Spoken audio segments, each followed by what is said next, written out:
Welcome to the Ezekiel Project Studio. You're listening to an Easy Podcast. The Ezekiel Project is located at 146 Ashwood Lane, Northwest in New Philadelphia, Ohio. We hope you enjoyed today's podcast.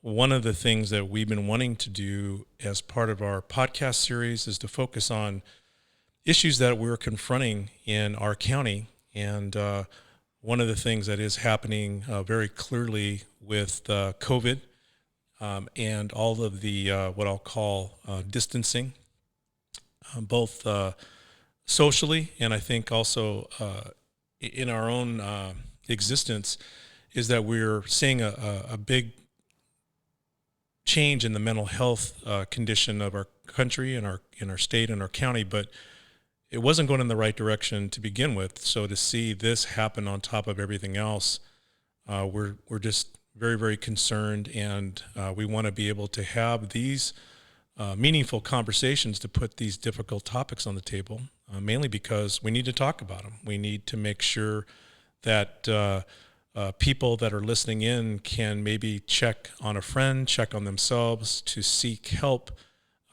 because I think that there just has to be this awareness that the mental health meter, at least here in Tuscarawas County in New Philadelphia, is clearly bouncing along the bottom, as so many things are still unknown and very unpredictable. So we're very happy to have Pam Leyda here. Pam and I met about a year and a half ago, talking basically about just, like connecting on a more of a personal level, and then hearing Pam's story and her mission to bring a very difficult conversation to the table that has impacted her, has impacted others, and her intent really is to get people to get ahead of it, to connect with people, and to prevent further deterioration of our family members and friends that suffer from suicidal thoughts and other things. So Pam, welcome to the studio. Thank you. Nice to be here.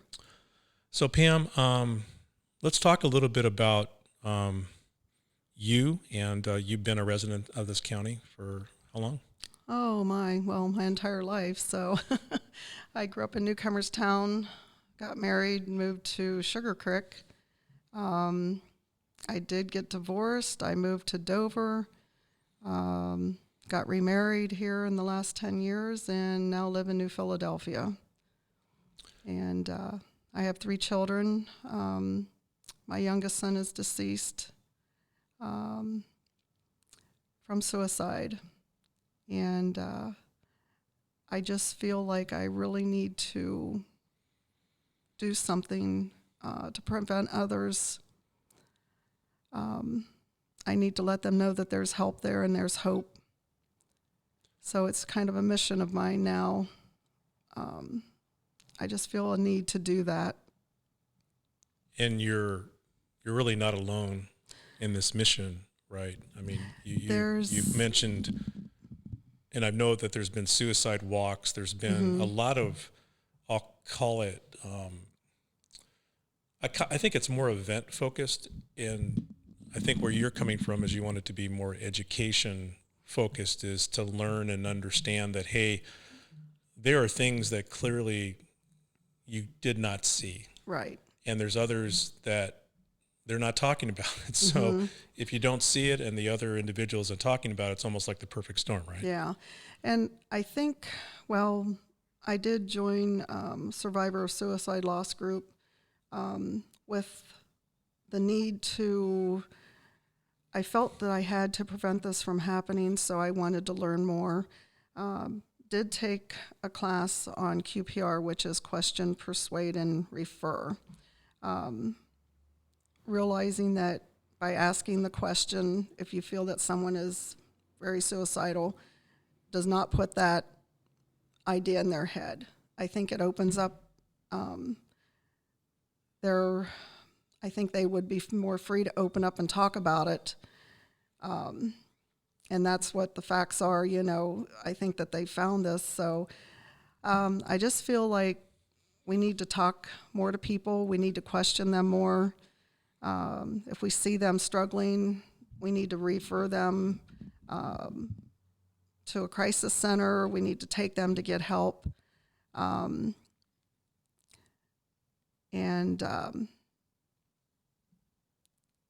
I think it could save a life. I think suicide is very preventable. Well, one of the things that I think almost in every opportunity to speak to it, in today's generations of smartphones, texting, social media, we have really a limited opportunity to know really where people are. They could really tell you anything. Mm-hmm. And unless you have that human contact and on a regular basis, there's probably really no way of knowing where they really are. And I'm also seeing, and this is not a political statement, but I know more people that have died as a result of COVID, but because of the sequestering and the removal of relationships than I have of the actual disease. So we're seeing this stress being placed now almost like a microscope, a magnifying glass on the problem, because it's really driving people to question a lot of things right now. Yeah, I think would you agree? With them losing jobs, I think people have been so worried about the virus.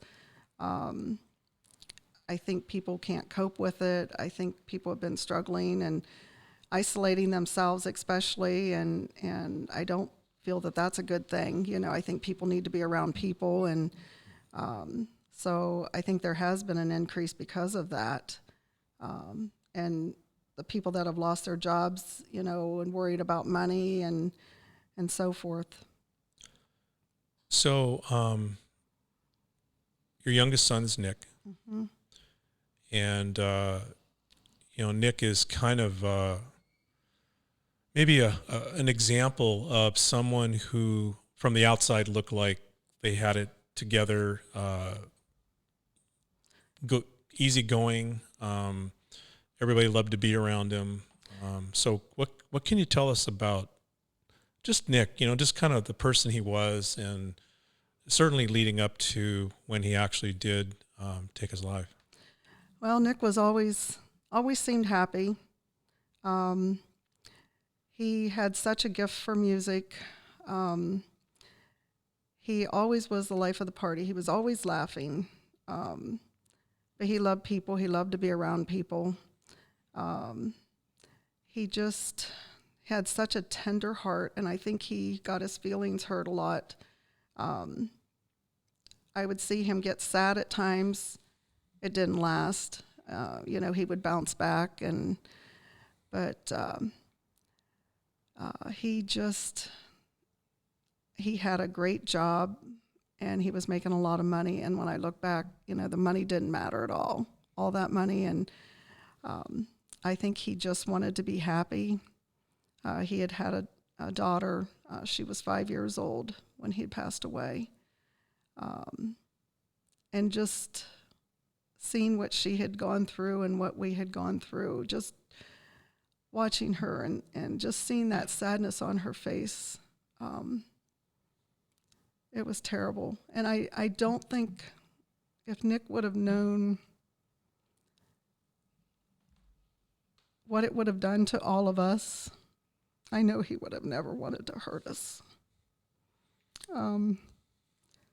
I think he was just in such a bad spot at that time, and I just felt that he was in so much pain he couldn't get out of it. And I guess that's kind of what I want people to know.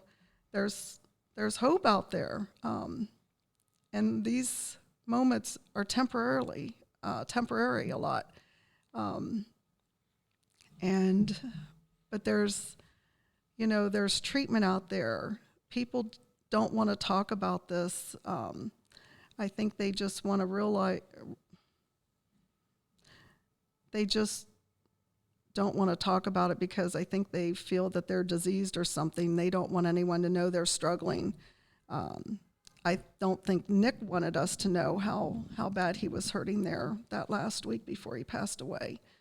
So let me just jump in a bit. So we're working on a mental health campaign. I won't mention the organizations we're working with, but the gist of the campaign is this slogan of asking somebody, "How are you?" Mm-hmm. And then they say, "Fine."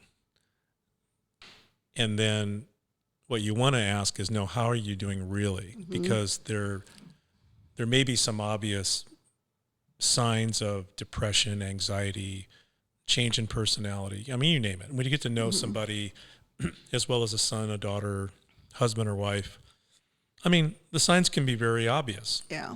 It sounds like in Nick's case, not so obvious, meaning there were some things that you probably have gone through over and over in your head, Mm-hmm. and you've seen, well, yeah, maybe it was more obvious than I thought. But I think you always want to think the best, right? You just want Yeah. to think they're going to be okay. Right. We went through these same things in our Mm-hmm. lives of having a child. Yeah, Nick was not married at the time, right? No, he wasn't. Right. So you have that change of job, making money. Mm-hmm. It's like there's all this conflict going Yeah. on in his life, right? So I think it's one of those things where you want to have, like, if I wish I would have had a different conversation to ask Right. him maybe a little more, like get input from him as to why are you feeling good, or tell me more about why you're not feeling maybe as positive as you would have been, Yeah. given everything that's going on in his life. I wished I would have asked him more questions. Did I ever think he would take his life? Never in a million years. He loved his daughter. I just wished I would have asked him, "Are you thinking of taking your life?" And again, I guess I would have thought that I would have been putting ideas in his head. And I didn't want that, but I just look back and I think, why didn't I ask that question? Because if he would have, we would have went and got help. But I never dreamt in a million years, and I think that haunts me every day. Um, you know, had I gotten him help, would he still be here or not? And I think he would be, because I think we would have taken care of it. We would have got him help, and he would. Yeah. But I think he was stuck in a moment, and I think that happens to so many. They can't see the future. They don't realize tomorrow's a new day. I just wish we could have done more, but you want to fix it and you can't. So I guess that's why I feel I need to inform people. You've got to talk to people. If you see a change, if you see drugs or alcohol prevailing, I think, just change in their attitude, a change in how they're dressing. I know that you can see that on people, I mean, you can see. Now, a lot of people do, I think, hide things. I think Nick was trying to hide things that week. When I look back and when I've talked to his friends, so many of his friends had said, they had seen a change. Just that week, he was going around talking to all of his friends. It was like he was saying goodbye. Mm-hmm. And you wonder if he was even conscious that that's what he was doing, right? Yeah, I don't know, but so Pam, when you think about your experience and connecting with other parents going through it, is there like a common denominator, common theme that you're seeing that you all can agree? I know the grief part and the guilt part probably the most prominent, right? mm-hmm. I mean, the what ifs, Mm-hmm. I mean, the grief and just the heartache, of losing a child to suicide when you think you weren't there for them, you couldn't fix it, you couldn't take care of it. And just, the love that you have for your children. And I mean, for his sister and brother, I know they have gone through a lot of pain, the entire family, and it doesn't just affect the family. His friends struggled. I know his boss was very upset friends of mine. I mean, it just goes on and on and on. Yeah. And, it doesn't just affect one person, Would it be a true statement? You don't get over it, but you move forward in how you can use Nick's story to help others. And I know you're a woman of faith, Yes. and that's really kind of what brought us together. Mm-hmm. And I know you had some divine intervention, Mm-hmm. which I'd like to talk a little bit about later. But Okay. like what is that like? It's is it holding on to the memory of the good times, or is it more I'm stuck in the moment of it happened and the loss and Well, I know in the beginning I never ever thought I would ever get through this, which I don't think I will ever be through it. There's always going to be that pain and hurt and just missing him. You learn to live a different life. Holidays are just so different. There's just so many things, he was so into Thanksgiving and Christmas and just different things. He always liked to cook. So he would always want to help with the gravy at Christmas or at Thanksgiving and Christmas. So every year, it's like someone else has that job now, but it was like the first year it was just, how do we even do this? like why even make gravy, right? Yeah. But you learn to, I guess, adjust to the new way of life. But I don't think you ever get over the loss. And for myself, if I wouldn't have faith, I don't know how I would have ever gotten through it. But I feel that my faith really, really helped me. I felt that I was comforted by God. I don't know. I don't know what people do if they don't have that. Yeah, I totally, that's so relatable. And it's interesting that how you described Nick was that he could pick up almost any instrument and play he it. could. Yeah, right? He started, well, like I said, when he was about 2 years old, he would sit at my piano bench and just play the piano ever so softly. Never pounded it, but he would just sit there and touch the keys. And I could listen to it as long as he was playing. I mean, it always sounded good. It was unbelievable that this little 2-year-old could actually, make some noise that sounded good. But yeah, when he was in 5th grade, played the violin, just picked it up, brought it home, and started playing Mary Had a Little Lamb, and the same with the keyboard and his guitar. He just had such a ear. He could hear something and then he could play it. So music was very important to him. And so after Nick had passed, Mm-hmm. there was almost these clear signs that Nick was trying to tell you he was okay. Yeah. And it involved music Mm-hmm. and some things that happened. But that, I mean, going from the hurt to now getting this very clear message that, Mom, I'm okay. Yeah. What was that like? And kind of describe what that Well, experience was? after he passed, we had gone home. We had actually gone to my daughter's house, met with the preacher and another one of our friends that had lost a son.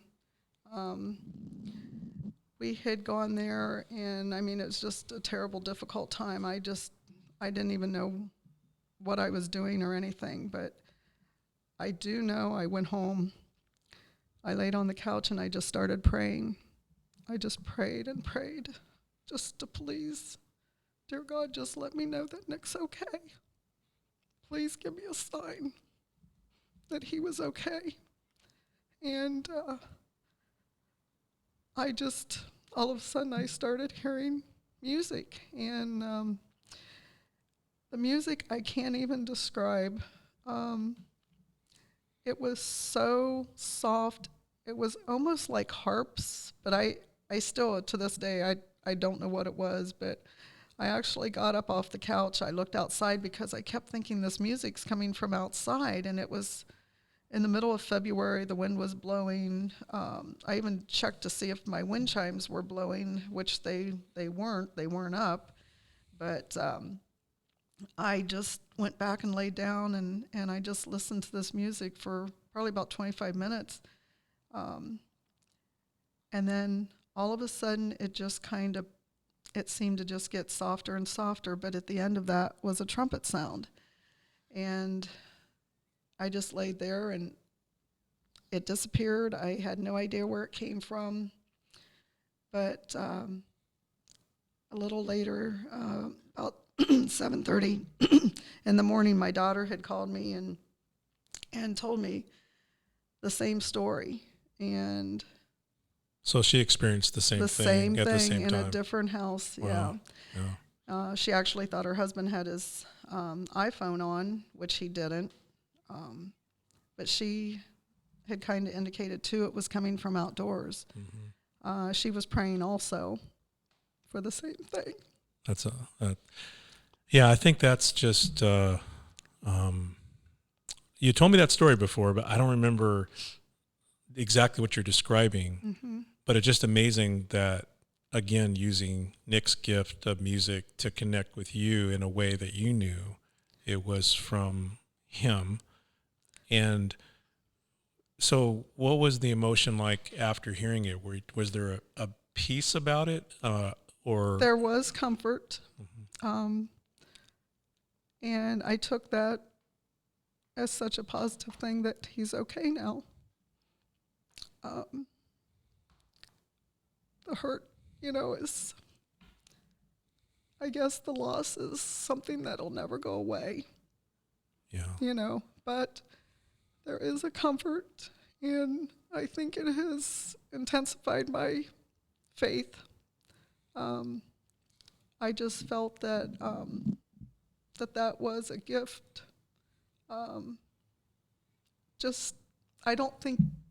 I think people are so easily to blame God for things, and God didn't take my son, but I felt that he did give us comfort, and I felt had I not had that, I don't know, I think we were looking for signs. We wanted to, You wanted to know. Yeah. Tell me he's okay. Yeah. Right. Yeah. And I think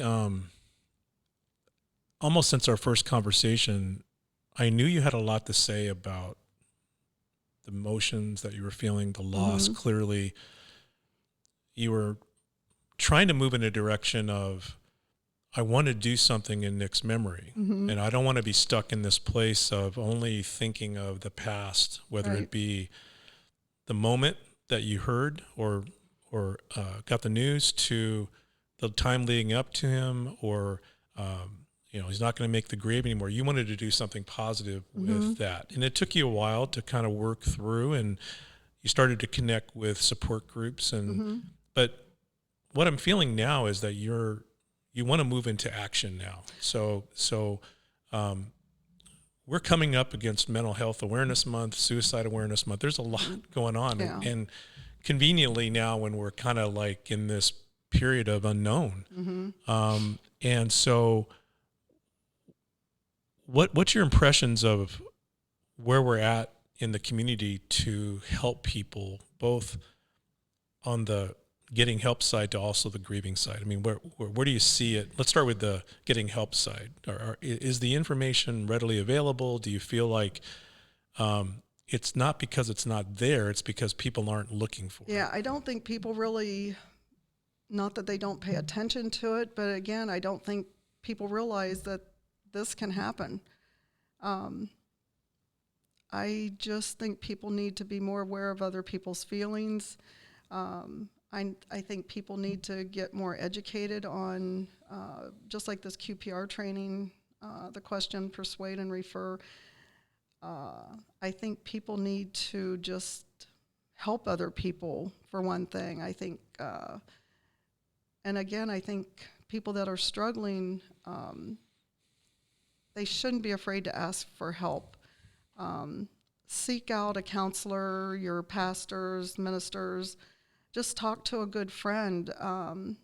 Find someone that you can trust and just talk to them. But there is different agencies here in the area, different counselors, facilities. Don't be afraid to ask for help.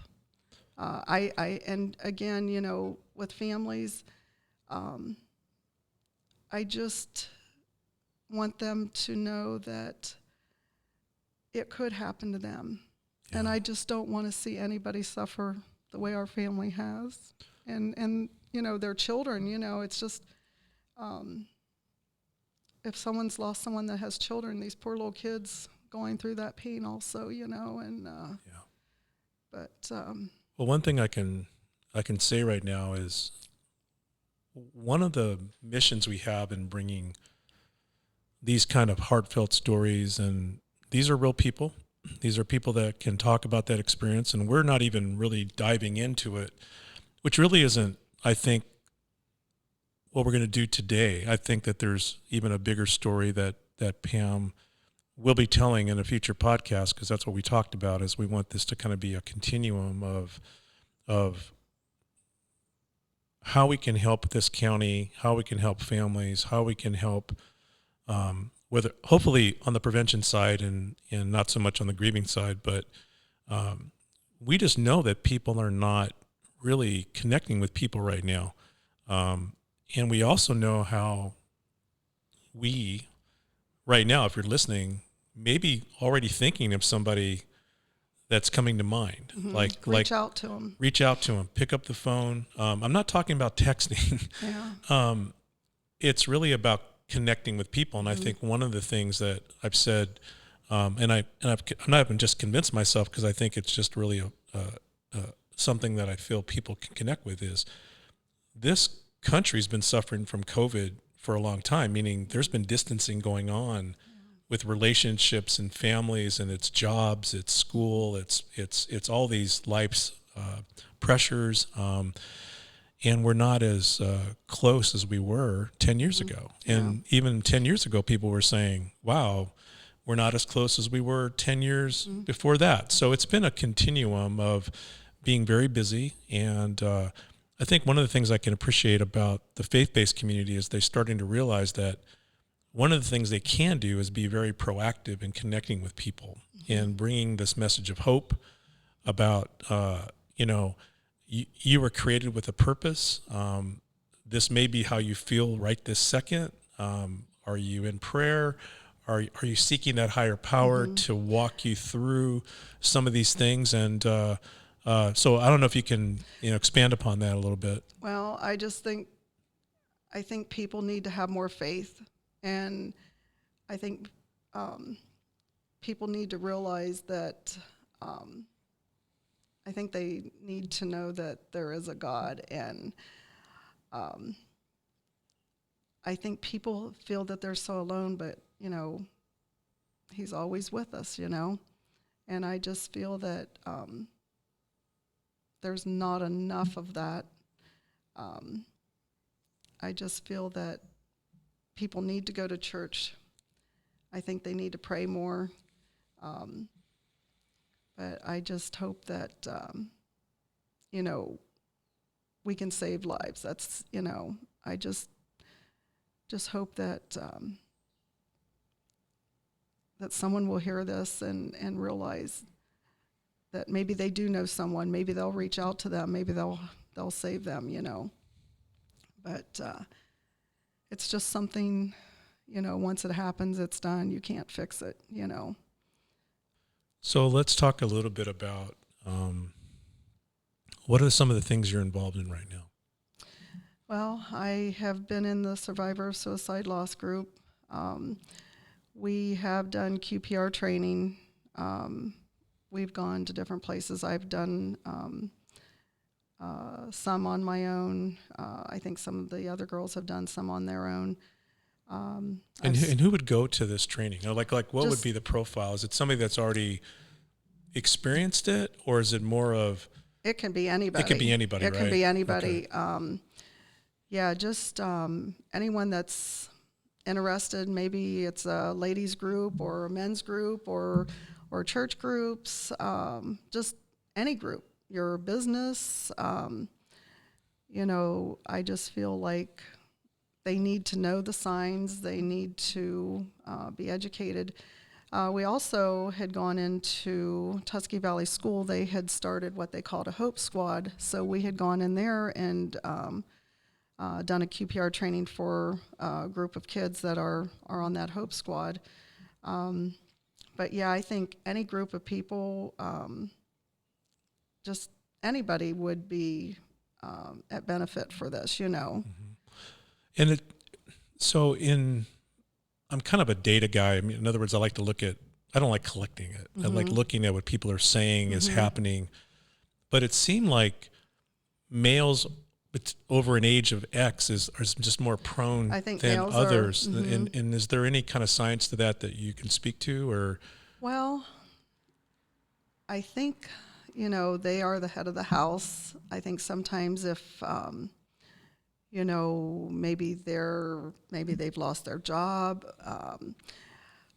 maybe the family is in jeopardy, maybe, infidelity. I think there's so many things that could factor into that. I know with teenagers, the rate of suicide for teenagers has gone up between like 14, 15 years of age up to like 24, 25. There is such an increase of suicide in that age group. And I think, again, it's with coping. It's kids with, relationship problems, maybe moving to a different school. Just there's so many things. Parents getting a divorce. Maybe they feel like they're the cause of it. Maybe they aren't getting the grades that they think they should. Expectations not being met. I hear that a lot. And I think, too, drugs and alcohol. I mean, they cause problems, especially, with some depression. And so, there's so many things that can factor into this. But that is on the increase, and I think, we need to pay attention. And again, too, with elderly, maybe they've gotten a bad diagnosis. And I know that's happened in the past. You hear so many stories that someone found out they have cancer, or maybe they feel like they're a burden to people, and they take their life because, they don't see any other way out. But I think that's the thing there. That's just what I want to get across, don't do this. Stop, Stop, think, reach out. Yeah. And, but also the fact that getting back to relationships, getting back to changes in behavior, changes in lifestyle, it just seems like, I was thinking as you're describing the younger person, the parents are going through it and they're dealing with it, but they're only dealing with it like, how is it affecting me? And they're not really relating to the child and what they may be going through. Yeah. And what I'm seeing in particular here, there's a lot of generational things that I feel are holding us back. In other words, alcoholism didn't just appear during COVID. It's been around a long time. We've seen a lot of children of broken homes, or the dual income, or living in a situation where they're just kind of accepting things instead of trying to move themselves out of where they're currently at into a better situation. Almost like, what's the point, kind of thing. Or we make benefits too easily available, so your motivation's gone, right? So if that's gone, then you're sitting home all the time. I imagine your mental health isn't getting better because you get a check every month, kind of thing, right? So I think that there are so many check-in points that could lead to early detection. But we talk a lot about the drug alcohol problem here. We talk a lot about the divorce rates here. We talk a lot about all the things that happen. And it seems like the one common theme that rears its head more than anything else is, what was the mental health condition of the people that were going through it? Right. And and that's really the untreated problem, Right. right? So the Exactly. early detection, and so I'm hoping that, and one of our missions here at the Ezekiel Project is that we're going to start talking more about what does it look like to have a healthy community. If we want to see growth here from 2020 to 2030, these things are going to have to be paid attention to. So the walks do enough to get awareness, but it just seems like the funerals and the stories of the survivors haven't been enough to change that culture. It's still predominantly it's after the fact, Yeah. right? I know. So the education that you're stressing, how to intervene, we almost have to be a suicide hotline, almost by nature, by probing and asking questions like Pam, how are you doing, really? Yeah. And if I know you, then I'm going to know something maybe isn't quite right. Yeah. Right. And I think just people have to know, don't be afraid to ask that question. Just don't be afraid to ask somebody. Yeah. And it could save a life. Yeah. You know, it really could. But I think too, again, people struggling, just know that there is treatment. There's different things, counselors, there's medications. They should not be ashamed. They Right. should not be ashamed that they're different, because it's just the same as having diabetes or anything. It's your body. It's your head. It's not your heart. It's, so it can be treated, it can be helped. So I appreciate your optimism, because I think that's one of the things that really drew me to your story is I can still feel the pain, but I also can feel the optimism that you're actually moving from where you were to now being more proactive. And so just to kind of bring this to closure a bit, we're going to have the information that Pam knows it's out there at the end of this podcast. So there'll be websites and phone numbers. So I want to let our audience know that we're going to be very diligent, and that was the purpose of this. I think the one message that I would like to convey, and Pam, I'd like to get you to kind of maybe wrap this up, but life is messy. And if we say we don't have time, or we make these excuses of, well, I've got this to do or that to do, and I think when we start doing those things, our relationships obviously are impacted by that. I think, everybody is busy, but we still need to make time to check in on people. Just pick up that phone. Just pick up the phone and call people. Go visit them. Meet them for lunch. Meet them, just at the park. Just do something. Let people know that you care. But I think, again, you run, you go to work. It's a busy time, and I can't stress enough, though, and just paying attention to people, and how one person handles things is not always the way someone else handles things, and everybody's stress levels are different. But I just feel that we have to start paying attention. Paying attention. And right now we're like the age of multitasking. We can watch TV, listen to a podcast, read a book, have a conversation. I mean, none of these things are really happening. Right. We've just convinced ourselves that we're actually being very productive, multitasking, and we're missing the primary thing of why we were created, which was to have relationships, right? Right.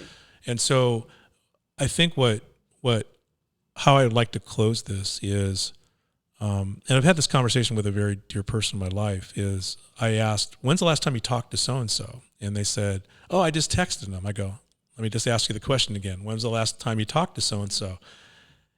Well, I just texted them and we had a conversation. I said, that is not a conversation. It's not a relationship. So we've substituted things that were never part of how we were created. It's actually idolatry in many ways, because we've substituted this over that, right? And one of the things that I can tell you, and I'd like you to talk about this I think would be a great way to close this thing, is I didn't understand relationships until I understood who Jesus was, because he was all about relationships. And he, the impact he had on the world and the people around him was because he was hanging out in all the wrong places with all the wrong people. And yet his character and his love of people came through, and that's what he expects of us. And that's what you're doing really now in honoring Nick's memory, but also you don't want this to happen. You want to kind of put the stake down and say, let's do something about it. Well, I think you have to, just love one another and don't be so quick to judge. You don't know what that other person is going through. You don't know what's been happening in their life. And that's where you go back to talking with people. Just pay attention and talk to them. But I think too, everybody has their struggles, and we just have to be kind and. But I think, again, everybody's just so quick to judge, maybe just putting a smile on your face, smiling at somebody, when greeting them, and just saying hi, but. And you're not seeing a lot of that these days. No. We're seeing everybody focusing on their differences, and how much ruder can I be than the person that was just rude to me? Well, right? And walking down the street, looking at their phone without looking at, looking at each other. And, yeah. But, we just have to be more caring and with everything else going on in the world, it's just, there's so much right now. Yeah. And, but I think just being kind and just caring, Well, I think you showed the biggest form of love and care by just sharing your experience, Nick's story. We're going to do another one about Nick, because I think that Nick had so many positive qualities, and my feeling is that there's going to be a lot of connections with maybe how Nick was and the situations that he went through, kind of going through, but also the fact that we want to start putting these difficult questions in front of people so they can start to identify some of the things that you want to do more on the prevention side. So we're going to do that again. But Pam, I want to thank you for coming. I know this took us a while to have this, and I hope that just the connections you're going to make with people, because I know they've heard the story before. Yeah. But I don't think that they've really heard the whole story. Like this is where I'm at, where we've been, where we're going story in one kind of 45-minute session. Right. But I'm just encouraged because there's so many people that have not told their story. Right. There's so many people that haven't had that opportunity like you're taking now, this step of faith. Really. Well, and I think people don't want to talk about it. I think they're ashamed. I felt in the beginning like we were terrible people, that how could this have happened? I felt like we were terrible people, and, we were going to be looked down upon because this happened in our family. And it doesn't matter who you are. Suicide does not discriminate. It can happen to anybody. And the ages of children are getting younger, the ages of adults, and it just does not discriminate. And don't think that it will never happen to you or your family, because it does. And if you talk to somebody, I think almost anyone you talk to is going to know of somebody that died of suicide.